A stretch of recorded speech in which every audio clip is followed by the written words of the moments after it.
Welcome back, everyone. Before we dive in, make sure you drop your thoughts and the lessons you took from this story in the comments. And don't forget to like and subscribe. Let's get into it. My wife, Renee, thought she could make me jealous by fake flirting with her coworker. When I told her to go ahead with her exploration, she discovered I had already found someone far better for my life. It started on a Thursday evening when she walked through the front door with that look, the one people wear when they think they are carrying brilliant advice. She had been out with her divorced friends again, and I could practically feel the desperation and bad decisions radiating from her. "We need to talk," she announced, setting her purse down harder than necessary. I looked up from my laptop where I had been reviewing reports. About what? About us. About how you take me for granted. I closed the laptop and gave her my full attention. "I take you for granted how exactly?" She crossed her arms, clearly rehearsing lines she had practiced. "You never show me you care anymore. You do not get jealous when other men look at me. You do not fight for me." I leaned back. Should I be fighting someone? "That is exactly what I mean," she said, throwing her hands up. "A real man would be protective. He would show some passion." "So, you want me to get jealous? Act possessive?" I asked. "Maybe I do. Maybe I want to feel wanted." "And how exactly are you planning to test this theory?" She hesitated for a moment. "There's this guy at work. He's been friendly, asking me to lunch, complimenting me. The new guy in marketing." Her eyes widened. "How do you know?" "You mentioned him. Tall, single, drives the BMW. That guy." "Yes, that guy. And maybe I should start appreciating the attention. Maybe I should explore my options, see what else is out there." The silence stretched. She was waiting for panic, begging, promises, proof that I could not live without her. Instead, I smiled. "Exploration approved." "What?" "You heard me. Explore away. In fact, I think it's a great idea." The color drained from her face. "You are okay with me flirting with another man?" "More than okay. I encourage it. Really test those waters. See what you can catch." She stared at me like I had grown a second head. "But you were supposed to fight for me. Why would I fight for something that does not want to be kept?" "That is not what I mean," she said. "I did not say I wanted to leave. I just said maybe I should see what is out there. And I said go for it. Window shopping never hurt anyone." She opened her mouth, then closed it. This was not going according to the script her friends gave her. "You really do not care if I flirt with him?" "Renee, if you think flirting with some marketing guy is going to make me jealous, you do not understand your own worth in this relationship." "What is that supposed to mean?" I stood and walked past her toward the kitchen. "It means you're free to do what you think will make you happy. Just do not expect me to play the desperate husband role." "But marriages require effort from both people." "Absolutely. And threats are not effort. They are manipulation." She followed me into the kitchen, her voice higher. "It is not a threat. It is about making you realize what you have." "I know exactly what I have," I said, grabbing a beer from the refrigerator. "The question is, do you?" "Of course I do. Then why do you need validation from random coworkers?" She had no answer. Her entire plan had derailed from the script she had prepared. "Look," I said, taking a sip. "If you want to flirt with marketing guy, go ahead. If you want lunch with him, fine. If you want to see what else is out there, by all means explore. You are being ridiculous." "Am I? Or am I just not playing the game you expected me to play?" "Fine," she said at last. "Maybe I will explore my options." "Good for you. Do not think I will not. I hope you do. I hope you find exactly what you are looking for." The next morning, she spent an extra hour getting ready for work. More makeup than usual, a dress that was office appropriate but attention-grabbing. She was committed to this plan. "Have a great day exploring," I called as she left. She slammed the door a little too hard. What she did not know was that while she had been out collecting opinions from friends, I had been having my own conversations. An old college friend had moved back to Houston recently. We had reconnected through mutual friends, met for coffee a couple of times, purely platonic. But if Renee wanted to play games about options and exploration, well, I had always been good at games. The difference was that I played to build, not to bluff. The following week, Renee doubled down on her experiment.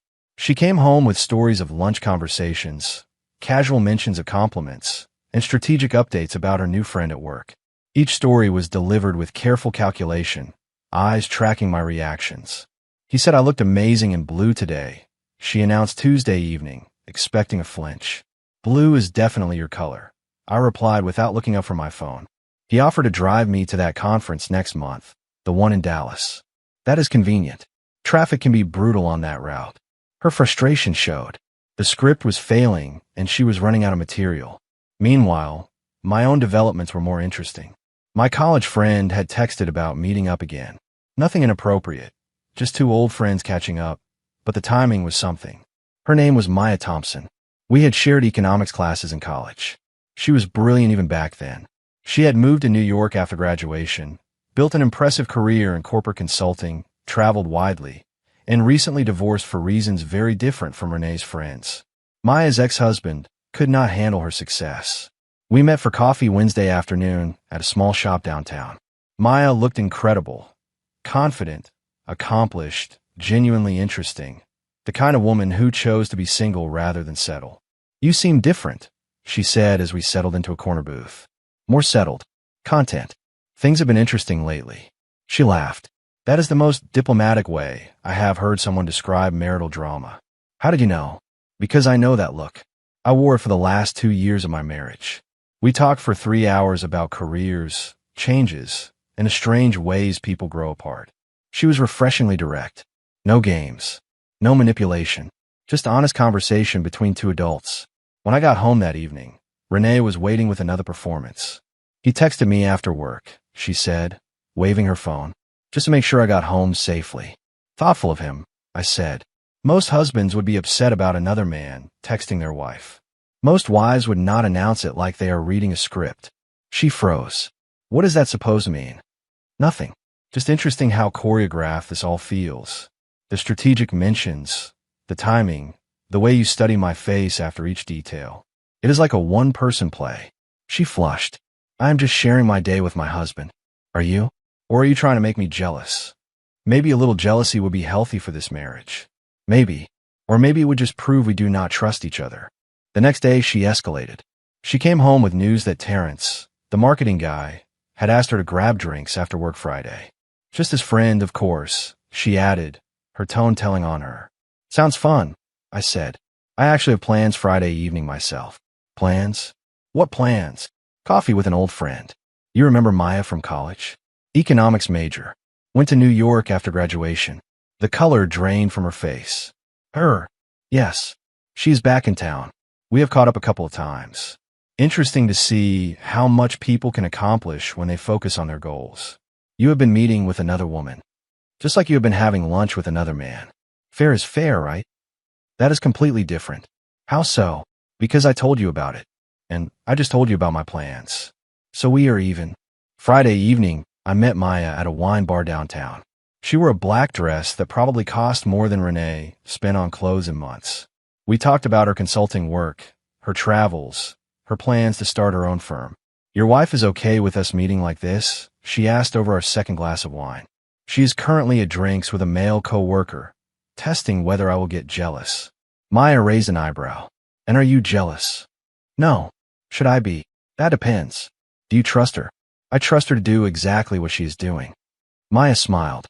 "That is either very secure or very detached. Maybe both." When I got home that night, Renee was already there, seated on the couch with her arms crossed. She had been waiting. "How were your drinks?" I asked. "Fine. How was your coffee?" "Excellent." Maya is even more impressive than I remembered. Impressive how? Smart. Successful. Knows what she wants. It is refreshing to talk to someone so direct. Renee's jaw tightened. Direct about what? Everything. No games. No hidden agendas. Different from some conversations I have. The implication hung in the air.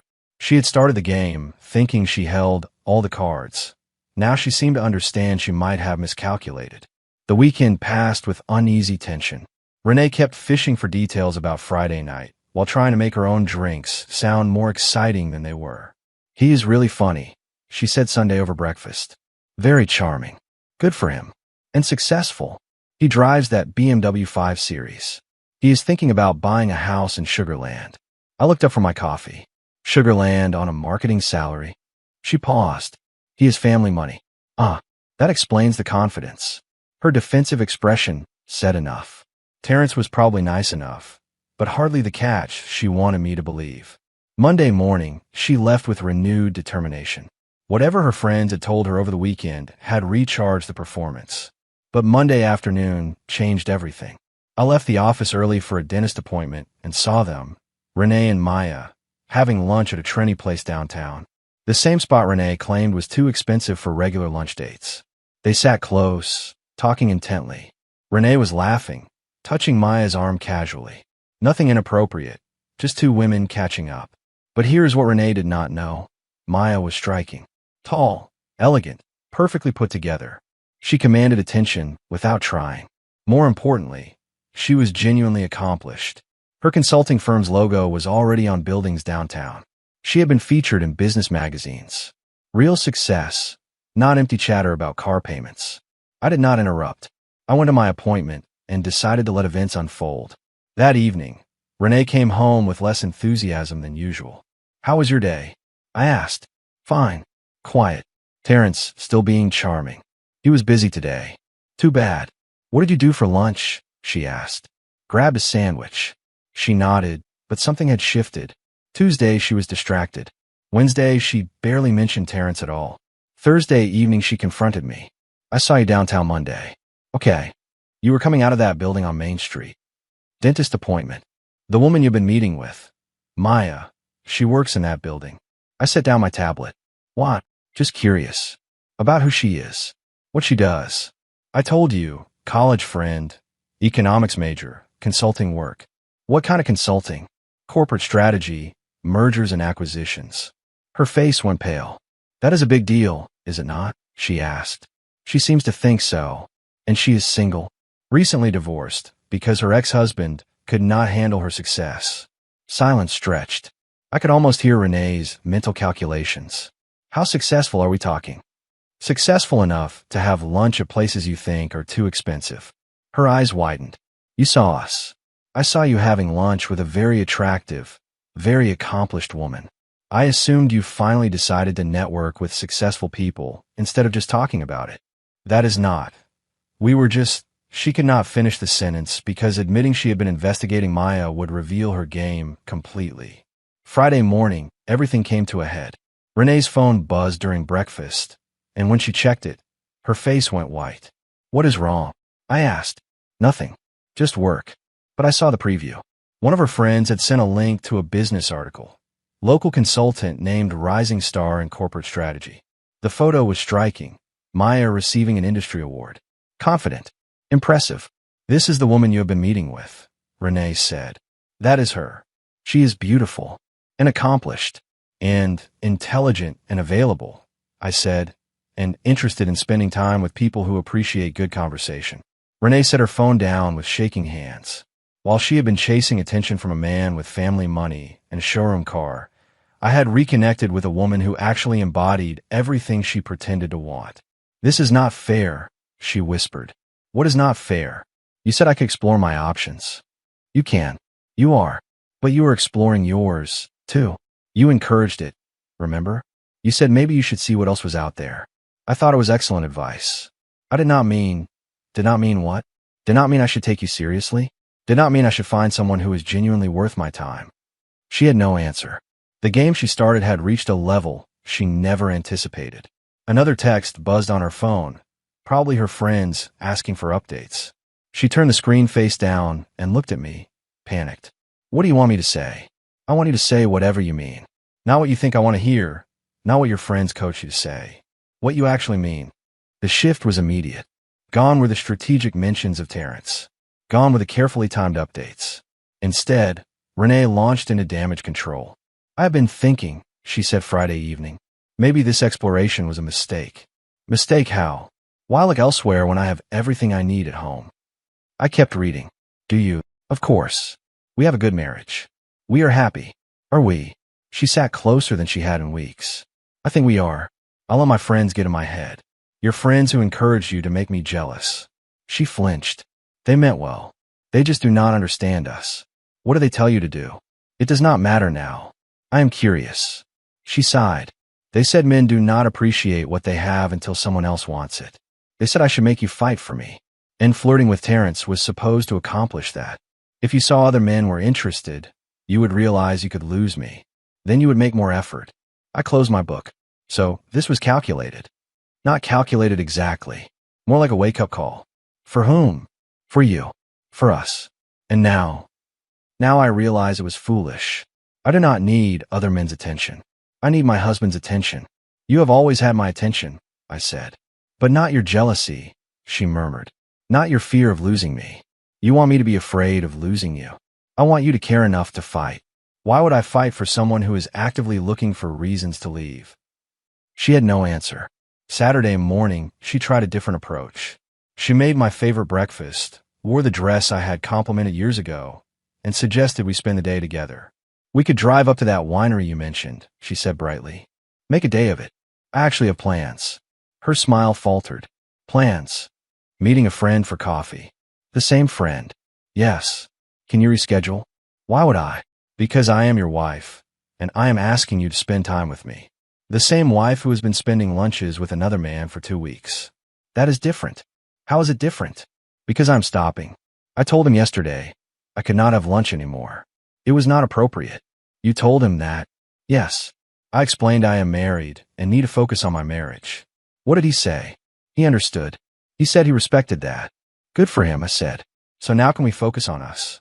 I'm not stopping you from focusing on anything you want. She stared. But you are still meeting with her. Why would I not? Because I asked you to spend time with me instead. And I'm not stopping you from asking.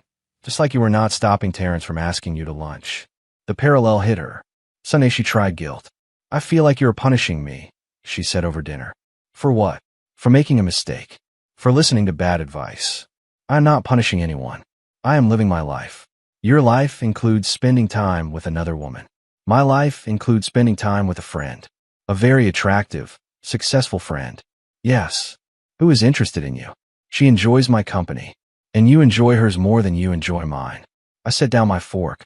You are asking me to compare the woman who has been trying to manipulate me for weeks with someone who's been nothing but honest and direct. I was not trying to manipulate you, she said. What would you call it? I was trying to save our marriage. By threatening to leave it. By making you realize what you had. And what did I have exactly? She opened her mouth, then closed it. The question had more layers than she expected. Monday, she went into desperation mode.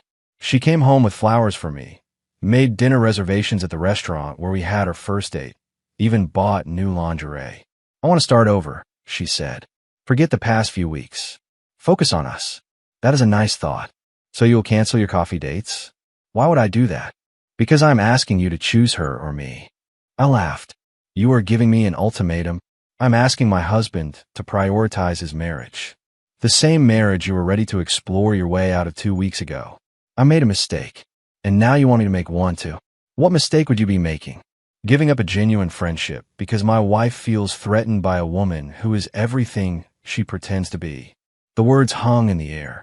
Renee knew exactly what I meant. I did not pretend to be anything, she said quietly. Do you not? When was the last time you accomplished something you were genuinely proud of? When was the last time you talked about your goals instead of your grievances? That is not fair, is it not? You want me to give up time with someone who inspires me to spend time with someone who has been trying to make me jealous. She inspires you. Every conversation. She talks about building something, creating value, taking risks. It is refreshing. Renee's face crumpled. For the first time, she saw the real comparison. Not just looks or success, but a fundamental difference in approach to life. What does that make me? She whispered. That makes you someone who needs to decide what she actually wants, not what her friends tell her want. Tuesday evening brought the confrontation I knew was coming. Renee walked in with the posture of someone who had been prepped for battle. We need to talk right now. I closed my laptop. I am listening. This stops today. All of it. What stops? Your friendship with her. The coffee dates. This entire thing you are doing. What thing am I doing exactly? You are having an emotional affair. I almost laughed. An emotional affair? Yes. You are connecting with another woman, sharing intimate conversations, building a relationship outside our marriage. You mean like you were doing with Terrence? That was completely different. Ow. Because I was not serious about it. I was just testing the waters. Testing the waters is having an emotional affair. No, because I was not actually connecting with him. I was just seeing if he would care. She had finally said it out loud. So when you do it, it is testing. When I do it, it is cheating. You are actually connecting with her. You genuinely enjoy her company. And that is worse than manipulating someone for a reaction. She threw her hands up. You are missing the point. What is the point? You are my husband. You took vows. You promised to forsake all others. As did you, before you decided to explore your options. I told you that was a mistake. And I told you exploration approved. You cannot call it off now because you do not like where it led. You were supposed to fight for our marriage. I'm fighting for our marriage by refusing to play games that damage it. How is this fighting? Because I'm showing you what a real relationship looks like. What it feels like to connect with someone who is not trying to manipulate you. So you admit it, she said. You are comparing me to her every day. Yes. And she wins every single time. The words hit her like a blow. That is cruel. It is honest. Which is more than I can say for this entire conversation. How is this honest? Because you do not actually want me to stop seeing her. You want me to beg and promise to be better while you keep the threat of leaving over my head. That is not true. Is it not? Your friends told you to make me fight for you. This is you trying to make me fight. You picked the wrong battle. What does that mean? It means I will not fight to keep someone who does not want to be kept. But I will fight to build something with someone who does. You are building something with her. We are discussing it. Discussing what? Her offer. What offer? She is starting her own consulting firm. She asked if I would be interested in joining her on a partnership track. Partnership. Turns out my skills translate well to corporate strategy. You cannot be serious. Dead serious. It is an incredible opportunity. But your job here, what about it? Dead-end position. Mediocre pay. No growth. It is stable. So is stagnation. You cannot just throw away everything we have built. What have we built? A mortgage, a routine, a life that has felt more like a holding pattern than a partnership. We built a marriage, she said. And for the past month, you have been testing it like a rope over a canyon. She began to cry. Not the performative tears I'd seen before, but genuine panic. Please. I am sorry. I never meant for this to happen. Which part? The flirting. The threats. The ultimatums. All of it. I just wanted you to show me you cared. I cared enough to let you explore exactly what you said you wanted. I did not want to explore. I wanted you to stop me. Why would I stop someone from doing what they claim they want? Because you love me. I took a breath. Do I? She blinked, stunned. Of course you do. We are married. Time does not equal love. Marriage does not guarantee it. Then what does? Choice. Choosing someone every day because you want to be with them, not because you are afraid to be alone. I choose you, she said. Now you do, after realizing what you might lose. Is that not what matters? Not to me. I want someone who chooses me first, not someone who chooses me after testing the market. She chooses you first. She chooses honestly. She says what she means. She does not play games. And what does she want? A partner. Someone who matches her energy and ambition. Someone who builds instead of tears down. I can be that, Renee said. Can you? Or will you be that until the next time your friends convince you to test me? She had no answer because we both recognized the pattern. So what happens now? She whispered. Now you decide what you actually want. Not what you think you should want. Not what your friends tell you to want. What you want. I want my marriage. Do you? Or do you want the security of marriage while keeping the option to leave when you feel unappreciated? I want you. You want someone who will fight for you even when you are pushing him away. That is not love. That is codependency. She stared at me, horrified. You have already decided. I have decided I will not be anyone's backup plan. I will not be the safe choice someone settles for after testing other waters. What if I promise? Do not. Do not make promises you cannot keep. Do not make commitments you will resent later. Then what? Then you figure out who you are without someone telling you what to think. And I will figure out what I want without someone testing whether I deserve it. 3 weeks later, everything had changed. Renee moved in with one of her divorced friends temporarily, saying she needed space to think. The irony did not escape me that she had retreated to the very source of her advice. I was in my home office reviewing partnership agreements for Maya's firm when Renee called. Can we meet? I need to talk about us. About fixing this. We met at a neutral location, the same coffee shop where Maya and I often met. Renee looked tired, worn down by her new reality. I have been thinking, she began. Good. Thinking is useful. I want to come home. I want to work on our marriage. What has changed? I realize I made a mistake. A huge mistake. Which mistake specifically? All of it. The flirting, the games, listening to my friends. I nearly destroyed something good. Did you destroy something good, or did you expose what it really was? She flinched. What do you mean? Maybe you did not destroy anything. Maybe you revealed something that was already broken. You felt so unfulfilled you needed validation from strangers. I felt so disconnected, I found better conversation elsewhere. That is not a healthy marriage. We can fix it, she said. Can we? Or will we just go back to pretending everything is fine until the next test? There will not be a next test. How do you know? Because I learned my lesson. What lesson? That I cannot take you for granted. I shook my head. That is not the lesson. Then what is the lesson? She asked. That manipulation does not create love. It destroys it. She was quiet. I know that now. Do you? Or do you just know that this particular manipulation backfired? I'm not trying to manipulate you now. Are you not? You are asking me to give up a partnership opportunity and a relationship that brings me genuine happiness to return to a marriage that made us both miserable. It did not make me miserable, she said. Then why did you need to test it? She had no answer. Here's what I have learned. I continued. I have learned what it feels like to be with someone who builds me up instead of tearing me down. Someone who celebrates my success instead of resenting it. Someone who says what she means and means what she says. I can be that person, she said softly. Maybe you can, but I have already found someone who is that person. You are choosing her over me. I am choosing authenticity over manipulation, growth over stagnation, partnership over power games. But we have history. We do. And most of it consists of you testing whether I am worthy of staying with. That is not fair. Fair. You try to make me jealous by flirting with a coworker. Well, I did not react. You threatened to explore your options. I called your bluff, found someone truly worth exploring, and now you want to talk about fairness. Tears filled her eyes. I never meant for it to go this far. But it did, and it revealed who we are.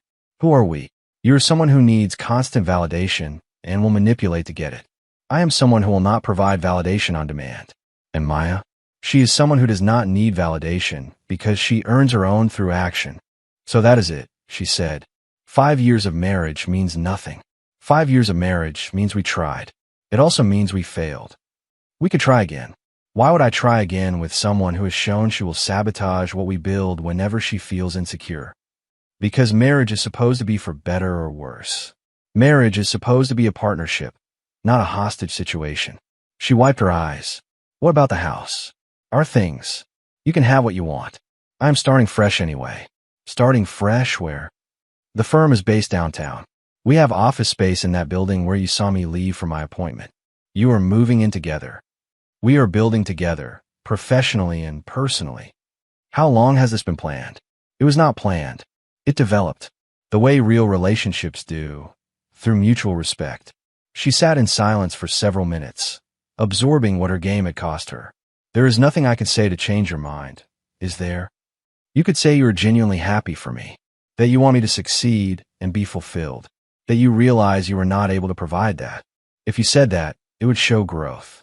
Maybe your next relationship would not need tests. My next relationship. Terrence is still single, is he not? She looked at me with a mix of shock and reluctant admiration. You planned this. I did not plan anything. I just refuse to play a game I cannot win. How did you know you cannot win? Because the only way to win your game was to become someone I am not, desperate, insecure, and willing to beg for scraps of affection. Now I am someone who earned genuine affection from someone worth having it from. 6 months later, the divorce was finalized. Renee reconnected with Terrence, though their relationship mostly consisted of him validating her story about how I abandoned our marriage for another woman. My business partner and I were featured in the local business journal for landing our third major corporate client. We also got engaged, though we kept that private until after the article ran. The announcement prompted a text from Renee. I hope you are happy. I replied, I am. Genuinely. I hope you find that too. She never responded, but I was not looking back anymore. I had learned the difference between someone who tests your love and someone who builds it, between someone who threatens to leave and someone who chooses to stay, between someone who plays games and someone who plays for keeps. Her fake flirting became my real future. Her exploration became my expansion. Her manipulation became my liberation. Sometimes the best response to someone threatening to leave is showing them the door. Sometimes the best thing that can happen to a marriage is for it to end before it destroys both people in it. I began this story being tested. I ended it having passed a test I did not know I was taking, whether I valued myself enough to walk away from someone who did not. If you enjoyed this story, please like, comment, and share this video with your friends. Subscribe and turn on the notification bell so you never miss a powerful story drop.